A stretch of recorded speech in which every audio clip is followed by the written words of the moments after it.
Hey now! What is up, everybody? My name is Mike Brown, aka Review King MB, and this is it.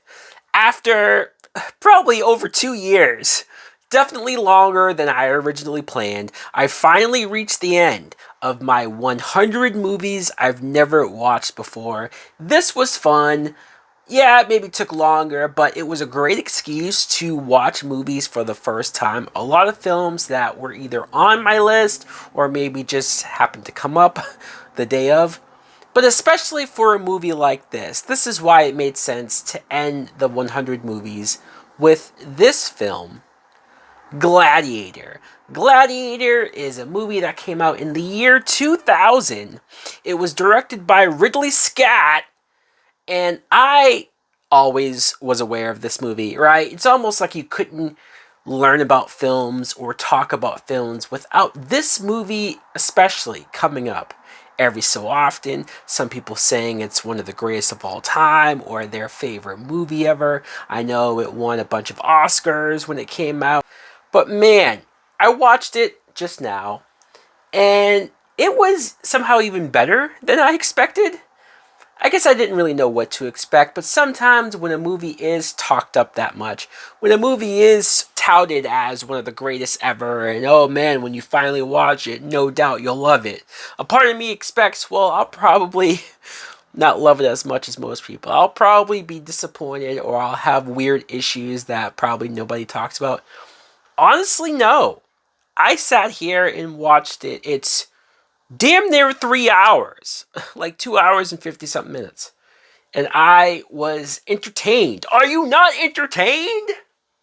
Another moment that I think has been parodied or referenced throughout many decades. But I was very entertained. First things first.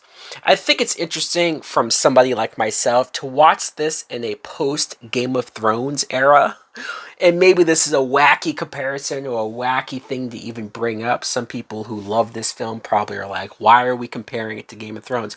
There was a lot of the political intrigue of becoming king, being king, a king's legacy, backstabbing to get to that throne, or just being put through shit like hell because of this throne. A lot of those ideas, a lot of those ideologies are very much carried over. It's probably just in general a swords and sandals like trope, or just something that comes with the territory of stories like that. I'm not the biggest swords and sandals type person to watch movies like that, so I guess maybe out of the couple that I have liked and enjoyed, that's the common areas that I sort of picked up on. I know this is based on a novel that was written back in like the 50s, so who knows? Maybe George R. R. Martin was a fan of this, or maybe, fuck, when did he write those books? Anybody know? Our main character, Russell Crowe, he plays Maximus, and I thought he was great. Obviously, at the beginning, he's going to come off as a pure badass, being the leader of this army, and just, I mean, you see how capable he is, and how ruthless he can be if he has to be. And when presented of the idea of being the king or taking over the throne, he's not interested because he's not about that life. He's not about that power. That doesn't do much for him. Another reason to respect this guy and appreciate this guy. And then when you see what happens to him, when you see how he's fucked over, when you see how he's betrayed, and then he loses everything, legit loses everything, a very dark and grim moment.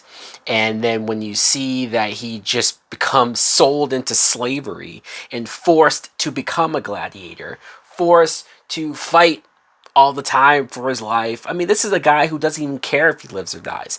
And I think, I'm not going to say that maybe Russell Crowe is the only person that could have pulled this off, but I think he pulled it off in a way that was very believable and was badass, but also sad to watch in a lot of ways. And this is probably the best shape that Russell Crowe has been in. I mean, I know if you look at him today, he's not nearly in the shape that he was back then, but still, I thought he was great in this role. I did. Some of the other cast, we should talk about Joaquin Phoenix, right? He plays Commodus, and I thought this guy was the biggest piece of shit ever. He just, man, you know, talk about not only how he treats his father, what he does to his father, what he does to Russell Crowe, but then you have his sister, who is played by Connie Nielsen, and I mean, I get that she's super hot, I get that she's attractive, but my god, he's trying to fuck her too. I mean, bro, I know it was the time. I know it probably happened a lot more often than we'd like to talk about. But still, every time he tried to do stuff with her, it was gross. Anytime that there was a couple moments where he would do some fucked up stuff and I'd think, man, what a piece of shit. And then he would go off and talk to somebody and say, am I being too harsh? Am I doing the wrong things? And I'm like, shit, is he having an introspective moment of feeling bad and regretful? No, he was more afraid of how people looked at him, thought of him. He was more worried about his image than he really gave a shit about if what he was doing was wrong. I mean, what a dick. And Joaquin Phoenix, being very young and early in his career, I was impressed to see that level of evilness come out of him. Richard Harris played the king, and for the brief time that we got with him, the brief moments, I thought he came across very well. Jimon Hansu, who was he just in every single movie ever? Like, this guy's been around forever. He's been in a lot of things. I liked his role. I would have liked to have seen him maybe even more so in it, because he's another slave warrior type that Russell Crowe meets and befriends during everything. But what we did get of him, I did like as well.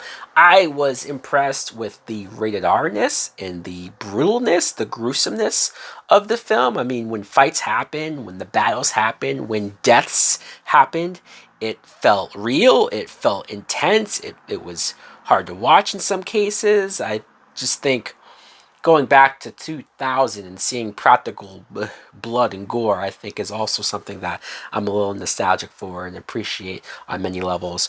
I was impressed by how I was not bored at all with this movie, and I was kind of like guessing and wondering what would happen next. I was enthralled and pleasantly surprised all the way through. I really enjoyed this film. I did. So, guys, let me know in the comments below, what do you think of Gladiator? Is it one of your favorite movies as well? I know we're done with the 100 movies, but maybe I'm going to try to find some excuse to do more themed, never seen before type films, because I enjoy it. Thanks for watching. Like, comment, subscribe. Later!